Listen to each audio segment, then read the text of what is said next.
of Christ, arise and put your armor on.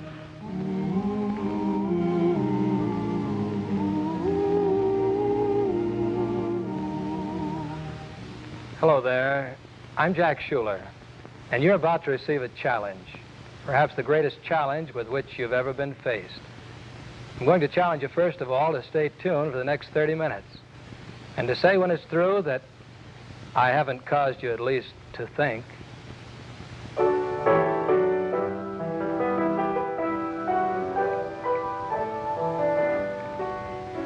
Oh Lord, my God, when I in awesome wonder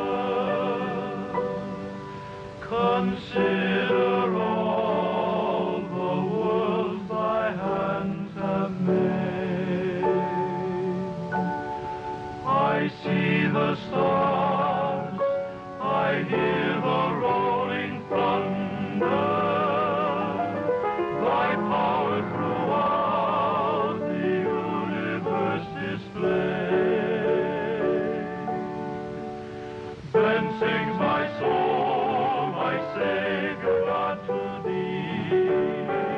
How great thou art, how great thou art. Then sings my soul, my Savior God, to thee. How great thou art, how great thou art. When Christ shall come with shout of acclamation and take me home, what joy shall fill my heart. Then I shall bow in humble adoration and there proclaim, my God, how great thou art. Then sings my soul, my Savior God, to thee. How great thou art, how great thou art. Then sings my soul, my Savior God, to thee. How great thou art, how great thou art.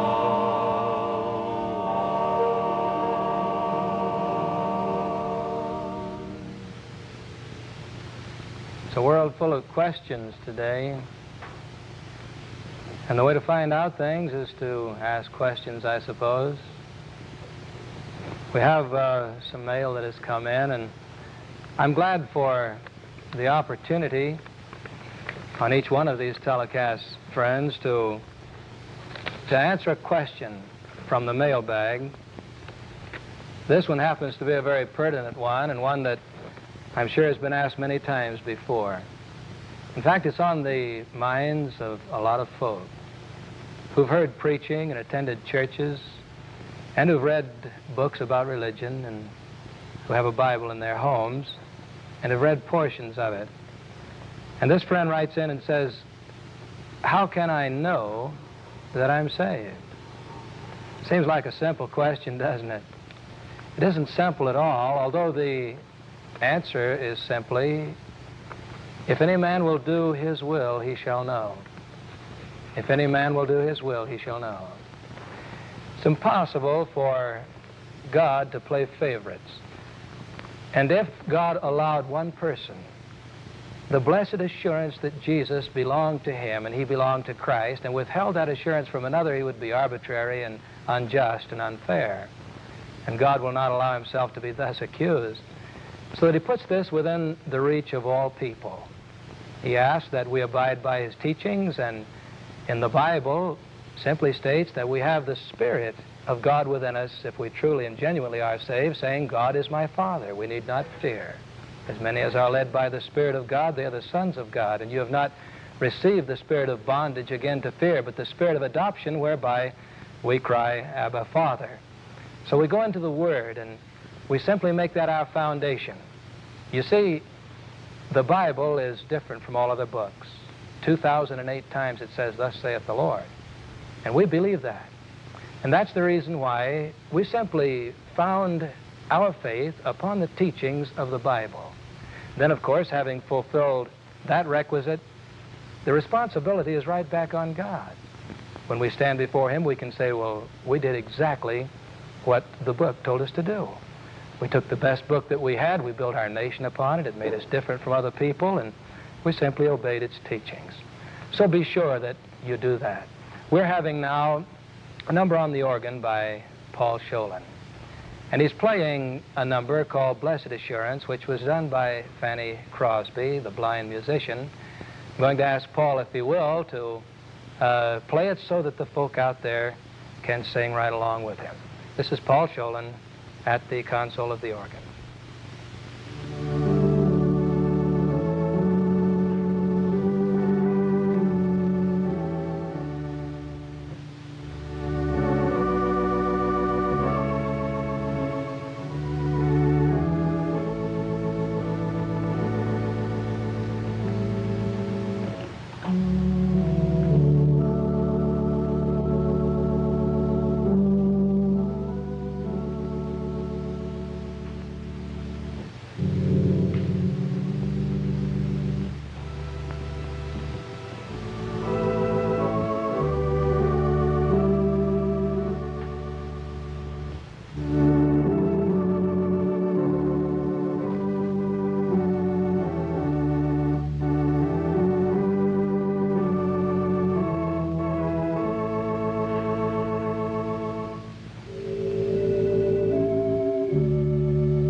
Thank you, Paul Shuler. In a few moments, we're going to hear from the Westmont College Quartet again, a very famous singing group from a very famous college up the coast, Westmont.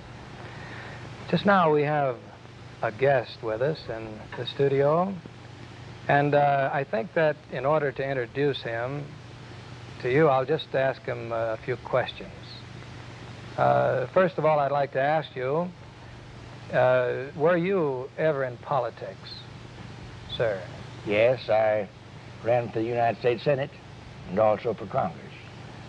For the Senate and for Congress? Yes. And I'd like to ask you this question. Are you in any way connected with the military? Well, I have a son, my oldest son, who's a brigadier general in the Army, in the Pentagon now. In Washington, D.C.? Yes, Washington, D.C. Uh-huh. And were you ever in the publishing business? Did you ever... Yes. Yes, I've had a magazine that I've published and edited for 20, 30 years. Uh-huh. Were you ever connected in any way with radio? Well, I owned one of the first radio broadcasting stations in this city, and one of the very best. Let me ask you this now. Have you had any affiliation or connection with the church during your life? Well, I was 33 years pastor of one of the largest Protestant churches in Los Angeles. Pastor of a church for 33 years in Los Angeles. That's right. Do you have children? 7 of them. 7 children. Any boys? 5. Did any of your boys follow in your footsteps? 3 of them are ministers. 3 of them ministers. Well, I happen to be one of them, and I want you folks to meet my father. This is Bob Shuler, and Dad, it's a strange thing. I can remember when I was a little fellow in Los Angeles growing up how everybody was talking about fighting Bob Shuler.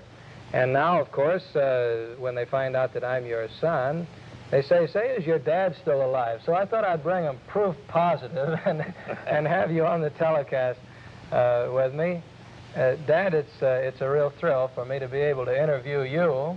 I'm thinking about throwing you one of these trick questions. I mean, a real Mike Wallace affair on another telecast. We won't get around to anything like that that's tricky now. But I would like to ask you this question. I'm going to ask you about the greatest idea, or most profound idea that you ever had in your life. And you'll be thinking about it for just a moment, and I'll tell why I'm going to ask that question.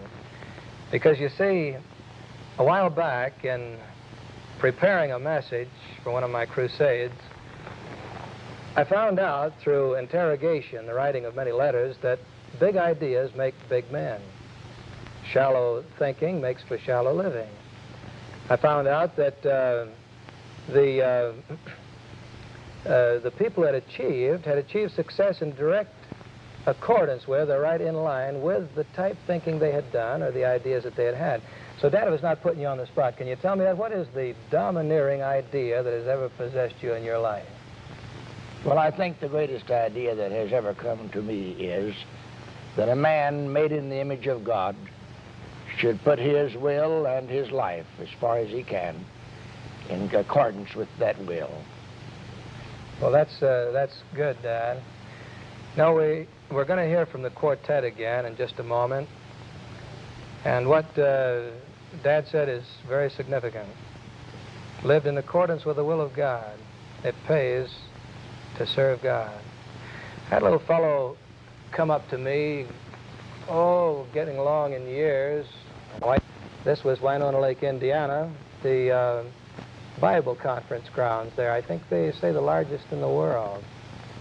And I had preached on the cross. This little fellow walked up to me and he said, "Young man, continue preaching on the cross." He said, "Some of the rest of us are going along and we'll be going over the hill, but it's heartening to know that there are those still in the work who are holding up that old cross of Calvary." Well, I put my arm around him, gave him a little squeeze, and I said, "Sir, appreciate that from you," because I said, "I don't know any other message. That's the message that sets men free." I said, "We'll do the best that we can to keep that blood-stained banner of the cross waving for America till Jesus comes, as long as there's breath in our lungs." Well, he departed, and somebody else came up to me. He said, "Do you know who you were talking to just then?" I said, "Who?" "George Bernard, the writer of the Old Rugged Cross." I don't suppose in all the world there's a song that's sung anymore. And we have the Westmont College Quartet just now to sing the most famous song, the most famous hymn the world around, George Bernard's The Old Rugged Cross. Go ahead, fellas. On a hill far away stood an old rugged cross, the emblem of suffering and shame. And I love that old cross, where the dearest and best for a world of lost sinners was slain. So I'll cherish the old rugged cross, till my trophies at last I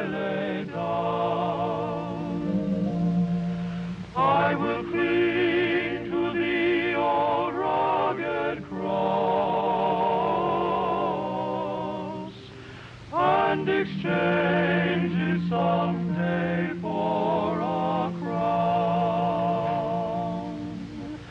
To the old rugged cross I will ever be true, its shame and reproach gladly bear. Then he'll call me someday to my home far away, where his glory forever I'll share. So I'll cherish the old rugged cross till my trophies at last I lay down. I will